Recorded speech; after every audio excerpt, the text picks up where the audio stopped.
देखते हैं। हाँ देखते अब समझ ही नहीं। अच्छा एक मिनट हमें बताओ, तोहरे पान बार बार हर अतवार की एक पर आला कि तोहरे पान अपने घर से हमें देखे आवाला कि हम देखे बैठे तोहरे पान के?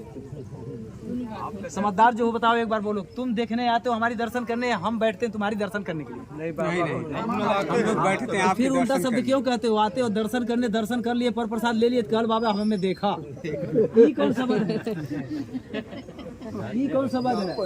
देखने तो तुम आते तेल पेट्रोल डाल के अपना समय लेके हमारे हाथों से प्रसाद लेते और कहते फिर बाबा हमें देख लिया वापस कि तू हमें देखे हम तू के देखी एक जन आवल जा भाई पारी पर बदला उगला लगा बा बाबा दया कर दे, बाबा दुआ दे। बैठ जा भैया, बैठ जा बैठ जा। ये पिछाड़ी का हाथ बैठ जाओ। एक जन आवल जा सामने खड़ा है आप लोग। पुरानी कहावत कहा गया है, बैठिए मिलन को जाइए। पुरान कहावत संत मिलन को जाइए तज ममता अभिमान। तो जब संत से मिलने जाइए तो लालच और घमंड त्याग के तब जायल करा। आ जब लालच रहा तो वह सब जाना बबुआ कुछ जाना ते कहा है तनी हमारे भाई सुन लेबा वही कह उनकर अक्सर के ना होला। उनकर अक्सर के कहीं जाना नहीं, बड़ा चतुर बन के आए हैं, हमें मूर्ख समझते हैं। हम देने वाले थे, हम मूर्ख हैं। अब तू लेने आया इतना चतुर है, हमको बता रहा था हम तुमको देंगे। एक बार इशारा किया कि तोरे हैं दर्द होता तो तोरे नाय अंदाज हो गई। 100 जनी सुनत हवा कि बबुआ को मालूम बता बन कहा था तो का पागल हवा चुतिया हवा लोगन नोचा टाटा काँ काँ काँ काँ। तो आके देख ले हमें का मिली, हमें देख ले तुम्हार कोड़ खत्म हो जाएगी।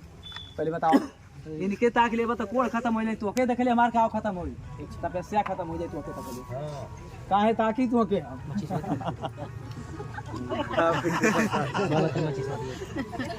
ईमानदारी की मैया सही बताइए, ईमानदारी मैया हम तुमको ताकि ही क्यों? हमारे जब नुकसान होगा तो बेहतर दूर रहो, जो चाहिए लेके जाओ।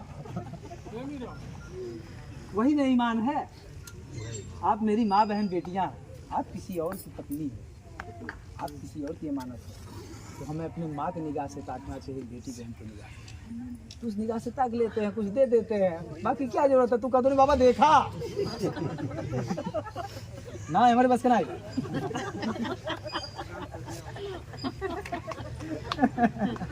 आप देखने हमको आई हो कि चलो कोई संत महात्मा बैठा उसका दर्शन करेंगे, उसके हाथों से कुछ प्रसाद के रूप में लेंगे, हमारा कल्याण होगा। लेकिन आप लोगों पहले इनकर दर्शन करें फिर हमसे कहे हमारो दर्शन करा काय कमन कैली। अरे भैया आप सब में कुछ नहीं लेना, केवल विश्वास और भाव प्रेम लेना है। और आप जब विश्वास भाव प्रेम से आओगी, सम्मान दोगी एक संत का, तो सम्मान से आशीर्वाद पाओगे, आपका कल्याण होगा। इस तरह से यह चल रहा है और चलते ही रहेगा। जब आप सभ्यता से सम्मान से किसी संत के पास जाओगी तो वह संत रह जाएगा। आप जब खुद ही उल्टे तरीके से जाओगी तो संत भी सही नहीं रह जाएगा। उसके अंदर चिड़चिड़ापन हो गया है, आपसे मिलना बंद कर देगा, कुछ न कुछ दूरियां बना, या अपने बचने के लिए दूरी बना लेगा, या आप में पढ़ कर या तो उल्लू की जैसा पागल बन जाएगा, सोटा लेके निगोटा भागे लगे। तो ऐसा नहीं है। जैसे आप मंदिर में जाती हो वहाँ कोई बड़बड़ाना नहीं होता है, कपूर अगरबत्ती वगैरह जो कुछ आपकी श्रद्धा है लेके जाती हो, कर देती हो, अपने मन में खुल कर सुन के चली जाएगी। उसी तरह यहाँ भी बैठा हुआ एक मूर्त समझो, और ये मूर्त आपके लिए दुआ मांगता है। आप जब कुछ आती मांगने तो आपकी भावना को समझता है बाबा कि जितने लोग आए हैं इन्हीं की समझ कर आए, और आपने इनको बैठाया है एक वकील बनाकर बीच में, ये वकील से मांगने आते हैं, तो कम से कम हम इनकी वकालत कर रहे हैं कि इनकी पूरा कर दो, तब पूरा होला। नहीं तो चेहरा खत्म होत, कोड़ खत्म होत, कैंसर ठीक होत। ये वकील कहता है मुझे आदेश मिला है कि तुम बैठ कर कुछ भी दे देगा, लोगों का कल्याण कर दूंगा, एक पैसे कभी किसी से मांगना नहीं, क्योंकि तू सुल्तान है देने वाला। और 8 बरस हो गया बाबा कभी किसी का बीड़ी नहीं पिया, ले आए थे गांजा बेशक पी ले अपन ऐसे, लेकिन कभी यहाँ कहला तू बीड़ी पिए कुछ अपने जवान से। आपने लाया तो गांजा पी लिया, उसकी बात क्या है, मान का पान काफ़ी है, लेकिन मांगा नहीं कभी किसी से कुछ, क्योंकि हम जानते हैं जब मांगने वाले खुद ही आते हैं और देने वाला बैठाया गया है तो फिर उल्टा कहाँ है?